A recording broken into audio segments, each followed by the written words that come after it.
आज एक स्पेशल मुद्दे पर बात करने आए हैं। जो सहायक आचार्य की नियुक्ति होने वाली है उस पर आज बात करेंगे। दो लाइनों के साथ बात की शुरुआत करेंगे। लगेगी आग तो आएंगे कई घर जद में, लगेगी आग तो कई घर आएंगे जद में। यहाँ पर सिर्फ मेरा मकान थोड़े है, यहाँ पर सिर्फ मेरा मकान थोड़े है। जब जेपीएससी का आंदोलन हो रहा था तब हम लोगों ने छात्रों से आह्वान किया कि जेपीएससी में धांधली हुई है, भ्रष्टाचार हुई है, पेपर लीक हुआ है, एक ही कमरे से बहुत सारे छात्रों को पास कर दिया गया है।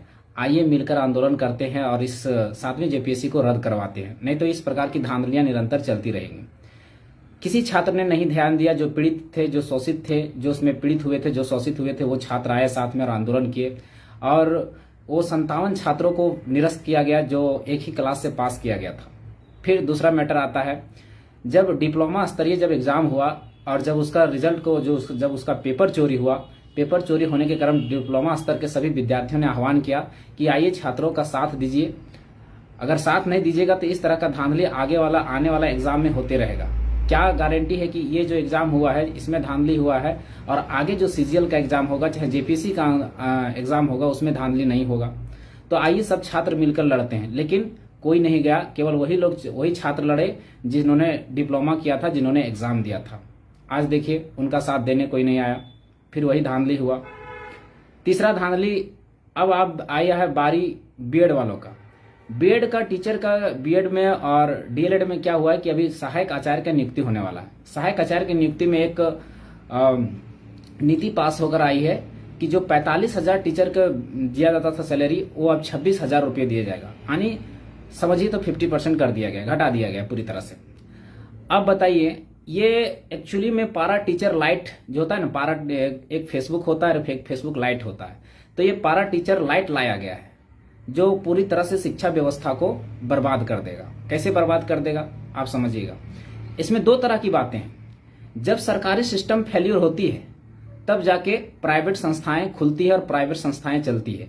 और कहीं ना कहीं आज जो सरकारी प्राइवेट स्कूल है, कहीं ना कहीं किसी सांसद का, किसी विधायक का, बड़े बड़े लोगों का, मंत्रियों का, मुख्यमंत्रियों का वो प्राइवेट स्कूल है, वो प्राइवेट संस्थाएं हैं। और जब सरकारी टीचर को जितना उसका मेहनताना होता है, जितना उसका वेतनमान होना चाहिए, अगर उतना नहीं दिया जाएगा तो क्या वो बच्चों को पढ़ाएंगे सही से? अगर बच्चों को सही से वो नहीं पढ़ाएंगे तो परिवार को तो मजबूरी है कि अपने बच्चों को अच्छी शिक्षा देना ही है। अब सरकारी स्कूल में जिस टीचर को जिसको 45,000 सैलरी मिलना चाहिए उसको 26,000 सैलरी मिलेगा, तो क्या पढ़ाएंगे आप समझ सकते हैं। यानी कि सरकारी स्कूल फेल्योर होगा, प्राइवेट स्कूल फलेगा फूलेगा। वो जो विधायक मंत्रियों के जो स्कूल है उसमें लूट मचेगी, लूट खसोट मचेगी, इतना लूट मचेगी कि आम आदमी की शिक्षा बस की बात रह नहीं जाएगी। ये पहला कारण हो जाएगा। दूसरा कारण हो जाएगा कि इन लोगों ने सोची समझी साजिश के तहत जो मध्यम वर्ग के फैमिली है, जो निम्न वर्गीय हैं, उन लोगों को एक अनपढ़ अशिक्षित रखने का एक प्रयास है। ये लोग अनपढ़ रखेंगे, अशिक्षित रखेंगे, तभी तो इनके बाल बच्चे इनका झंडा ढोएंगे, और नहीं तो झंडा कैसे ढोएंगे। इसलिए एक षड्यंत्र के तहत इन सरकारी सिस्टम को फेल कर दिया जा रहा है, ताकि जो प्राइवेट संस्थाएं हैं वो खुल सके और चल सके और फल फूल सके, क्योंकि ये प्राइवेट संस्थाएं भी इन्हीं का है। ये बात मैं इसलिए कह रहा हूं कि आप आंकड़े निकाल के देख लीजिएगा। आपके आसपास की जितनी भी स्कूलें हैं, उन स्कूलों का मालिक को पता करके देख लीजिए कि उनका मालिक कौन है और वो लोग शिक्षा के नाम पर किस तरह से व्यवसाय कर रहे हैं। रीएडमिशन के नाम पर, कॉपी किताब के नाम पर, यूनिफॉर्म के नाम पर कितनी भयानक लूट मची पड़ी है। क्यों? क्योंकि सरकारी संस्थाएं हमको मेरा फेल्यूर कर रही है। मेरा सरकारी जो विद्यालय है, स्कूल है, कॉलेज है, वो फेल्यूर कर रही है, फेल हो रहे हैं, इसलिए प्राइवेट संस्थाएं फल फूल रही हैं। तो इस षड्यंत्र को समझिए।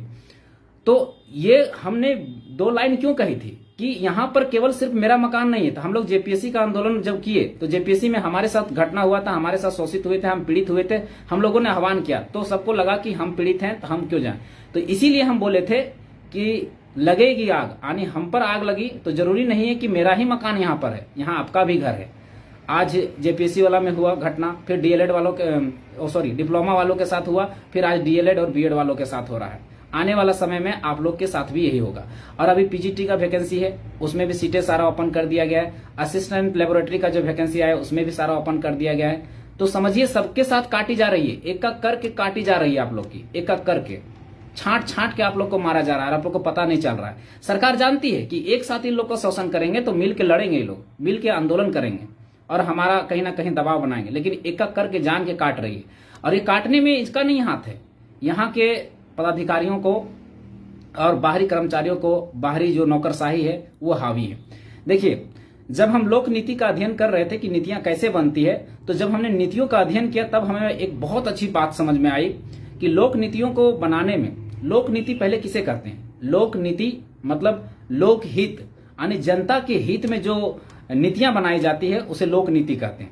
जैसे जनता के जल कल्याण के लिए, तो लोक नीति में बनाने में किसका हाथ रहता है? एक रहते हैं सरकारी संस्थाएं, दूसरा रहती है प्राइवेट संस्थाएं, और एक होता है दबाव समूह। दबाव समूह जैसे आंदोलन हो गया, पूंजीपति वर्ग हो गया, किसान वर्ग हो गया, नौकरशाही हो गया। मुख्य रूप से दबाव समूह में 3 चीजें काम करती हैं लोक नीति में, याद रखिएगा। चाहे स्थानीय नीति हो, चाहे नियोजन नीति हो, चाहे विस्थापन नीति हो, चाहे उद्योग नीति हो, चाहे व्यवसाय नीति हो, चाहे शिक्षा नीति हो, कोई भी नीति को बनाने में 3 चीजें जो है महत्वपूर्ण कार्य करती है, महत्वपूर्ण स्थान रहता है उनका। पहला स्थान रहता है पूंजीपति या उद्योगपति का, पहला पूंजीपति या उद्योगपति का, दूसरा स्थान रहता है किसान वर्ग का, और तीसरा रहता है नौकरशाही का। ये 3 ही लोगों का हाथ रहता है, ये 3 लोग ही नीतियों को बनाते हैं। अब झारखंड में किसान वर्ग का तो कोई हाथ नहीं है, नीति बनाने में कोई हाथ नहीं है। यहाँ 2 लोगों की हाथ है, एक पूंजीपति जिसको वो उद्योगपति भी बोल सकते हैं, और दूसरा है नौकरशाही।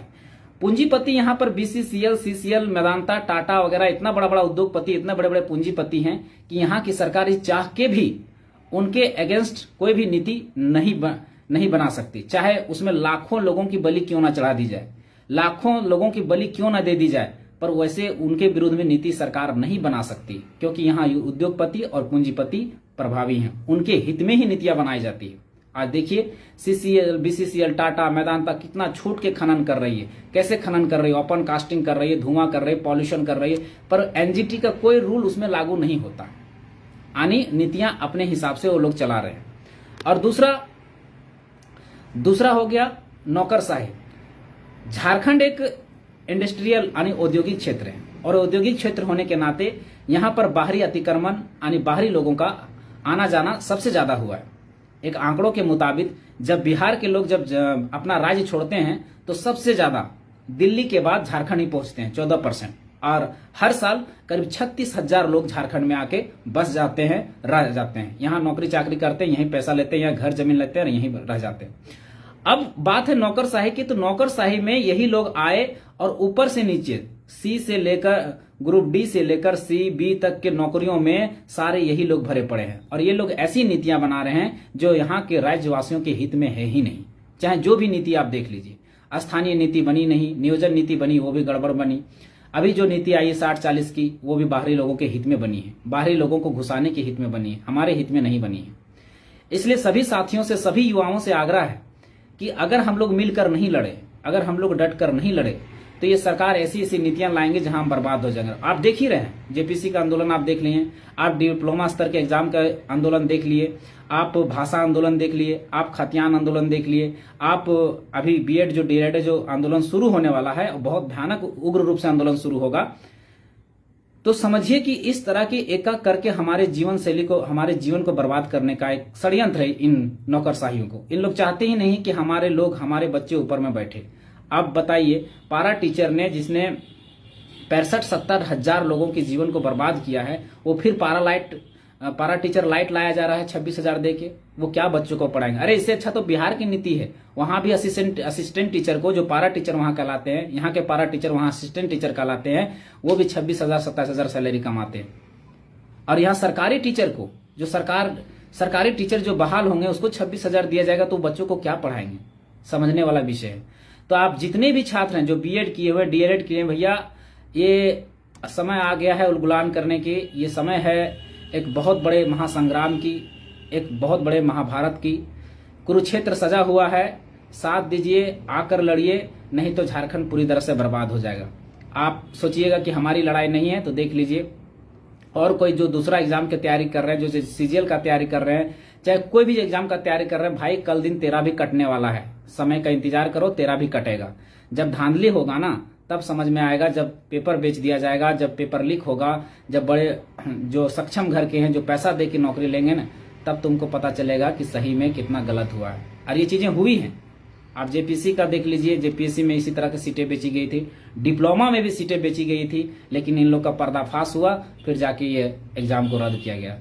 तो यही युवाओं के नाम संदेश है कि जितने भी छात्र हैं जो तैयारी कर रहे हैं, चाहे प्राइवेट हो चाहे सरकारी नौकरी हो, सभी की कटने वाली है भाई।